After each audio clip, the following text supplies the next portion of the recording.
Okay, this is where you might have made a mistake. Please make sure that you distributed the -1 to both of those terms. And then you combine and then move variables, okay? Variables.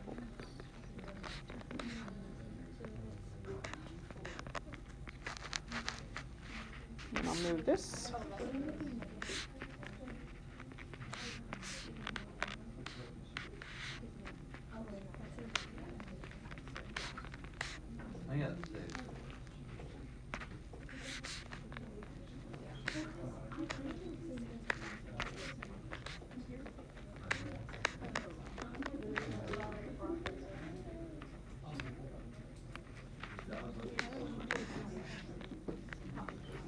Oh, that's not right. Hold on.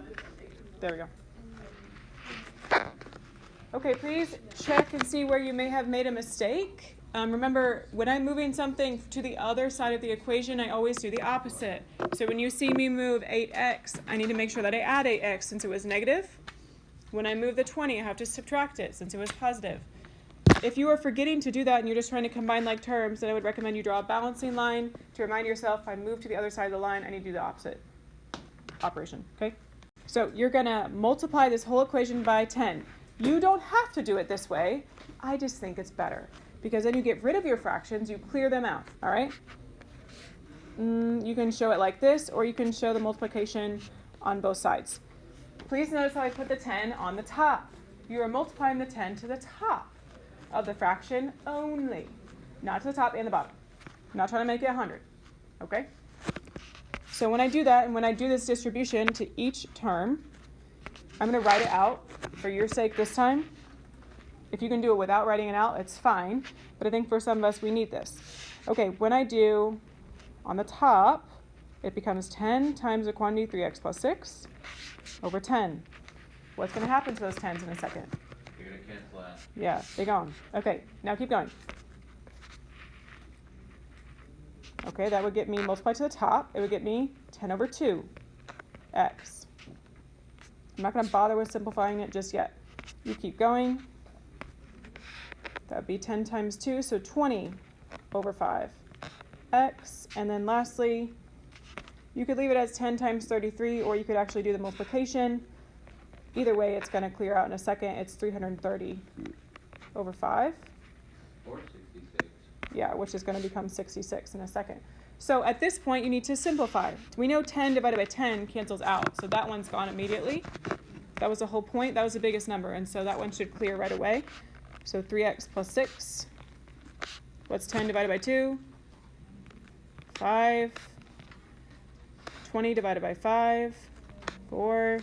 And then you can use a calculator, or here's another way to do this, is I know that 10 divided by 5 is 2. And so then I end up just multiplying 2 times 33, which gets me, yes, 66, sorry. At this point, it's an equation that you should know how to solve. Combine like terms, move your variables, and so on, okay? So the reason we did this is that we are looking to see, okay, what is my your common denominator between those things, or you are multiplying by the least common multiple of these bottom numbers, all right, which is 10. These are notes, so make sure that they're helpful for you. Multiply by the common denominator to clear the denominators out. Do you have to do it this way? No, but I think it's better to do it this way. You'll probably have less mistakes. Okay, can you finish solving that equation? I don't know what it becomes, but figure it out.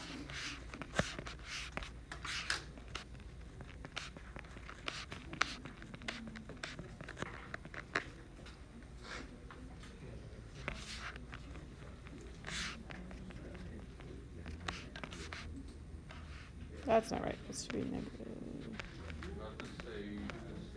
Yeah, I know. My bad. My bad. We all forget.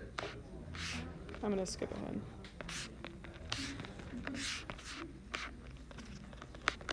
In one class, made Chinese forget what the color black was in Chinese. Even though we went over it like 10 times. An identity is something that has infinite solutions, okay? Or all real numbers. So you can write down whatever you prefer. Infinite solutions or, no thank you, all real numbers, which is that fancy R. I'm sorry, I thought I was not zoomed in. I am.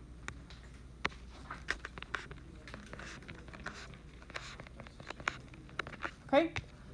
Conditional equation is something that only works sometimes. So this would be most often something that's one solution when we're talking about equations.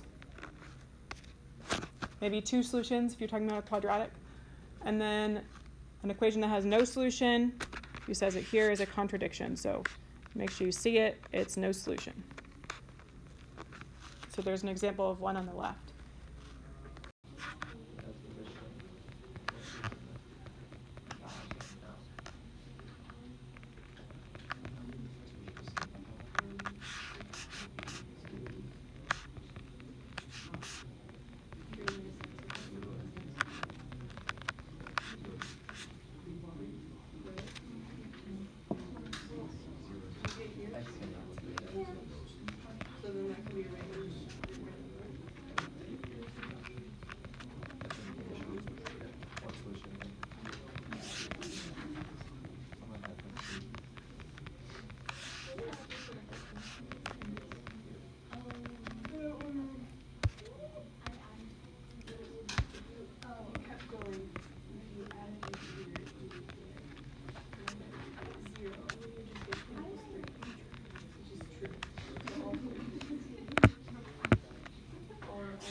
All right, x equals 11. Ooh, you end up with one solution, and so it is what? Conditional. Meaning that the only time this equation works is when x is 11. That also happens for the last one. X is equal to 3. Whoops. Scratch it out. Okay. X equals 3. So it's also conditional because the only time that equation works is when x equals 3. All right, let's look at B. Maybe you can figure it out at this step. I did it again. Okay, at this step. There we go. Maybe you can see you have the same variable, you have a different constant, and so it's not going to work out very well for you. But if you don't recognize that, then you just keep on going, okay? And you go, okay, I'm going to subtract 4x, and I carry on my merry way. And then hopefully at some point you recognize that 10 is not equal to negative 35. And then you can say no solutions or what kind of thing? Contradiction. So if it helps you, you can go ahead and box your answer, but then it is a contradiction, which is the vocab I need you to understand. Contradiction, dang it, I did it too. All of you are like contraction. And I just wrote down that word as well. Okay. We just can't do it. I don't think that's it. Is that it? Contradiction. There we go. Well, that's something that happens in labor, not in math. Okay. And then, how about this last one? That's an identity. It's an identity because you have the same thing in the left and right. It's exactly the same. Again, if you're like, I don't know at this step, just keep on going. Plus 1x, and you end up with 3 equals 3, which is true and is not one solution. So it is infinite solutions or all real numbers, and so it is an identity. Yeah, it just depends on how you do it. So let's look at this one. Yep. You are trying to get t by itself. So we're trying to move everything away from t. I think of it like you're trying to quarantine t and move all the other letters away. All right, just like you would if it was numbers. So what is the operation? Can you talk to people? What's the operation between r and t? This is multiplication. How do I undo multiplication? Division. What do I divide? The thing we're trying to get away. R. So that T becomes, you can write it like this first if you need to. D over R is equal to T. I usually like to have my answer, the one I'm answering for, on the left, so I'll probably rewrite it like that. It's really good. The good news is you know how to handle things when you have more than one. What has happened is that K was distributed, and so you need to undistribute. But that's not a very college algebra way to say it. You need to factor, okay? You need to factor out the K first, or undistribute it, so that you have one K, not two. So if I take out a K, like this,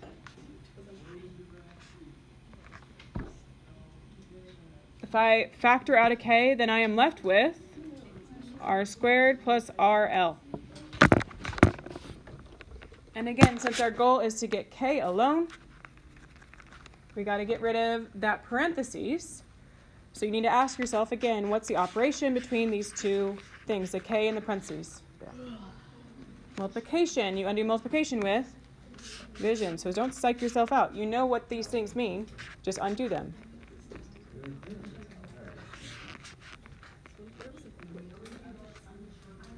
So that those cancel out, and you are only left with S divided by R squared plus RL.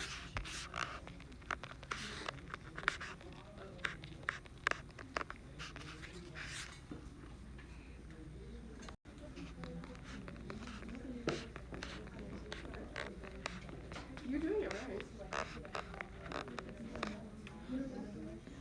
Correct.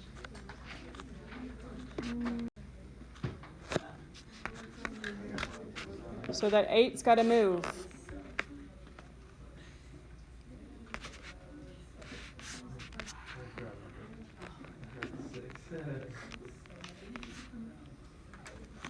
And simplify this a little bit further. I've got 3y is equal to 10w minus 6z minus 8, because we've got some things that canceled here, particularly this and this.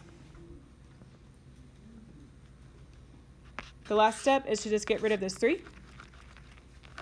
It's multiplying. So divide it away. You need to make sure you divide everything by 3. And you don't need to break it down into 3 fractions to me. I'm fine if you just leave it like that. So 10w minus 6z minus 8 all over 3. You got y by itself. That's good enough. I stands for interest. We're talking about money. So how much money you earn on an account. P stands for the principal. That is the amount of money owed to get this. It's the amount of money you start with at the beginning, yes. And then R stands for, any guesses? Rate. Rate as a decimal. If it gives you it as a percentage, please swap it to a decimal.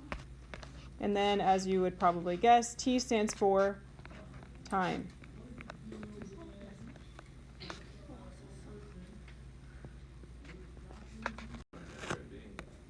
Yep.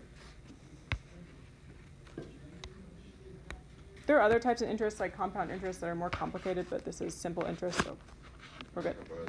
I equals PRT. So your interest, which is what we're solving for, is I. I'm not going to plug anything in there.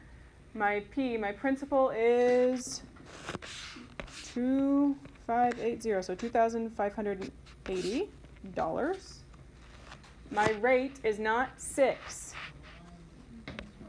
It's 6%, so you need to move it 2 spaces to the left.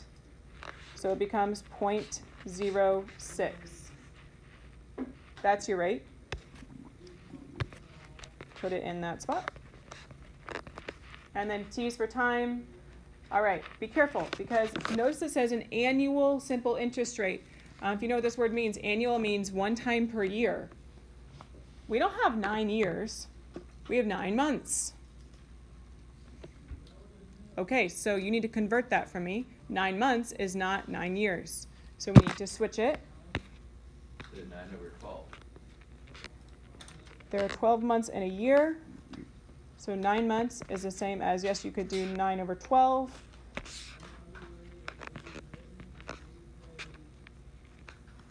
Or that's 3/4 of a year. Or as a decimal,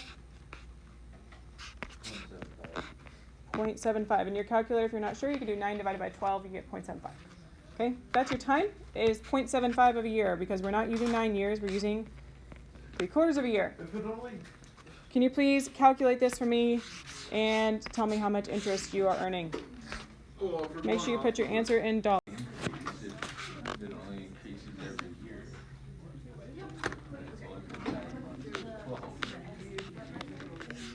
This is money. Please give me 2 decimal places, because that's how money works.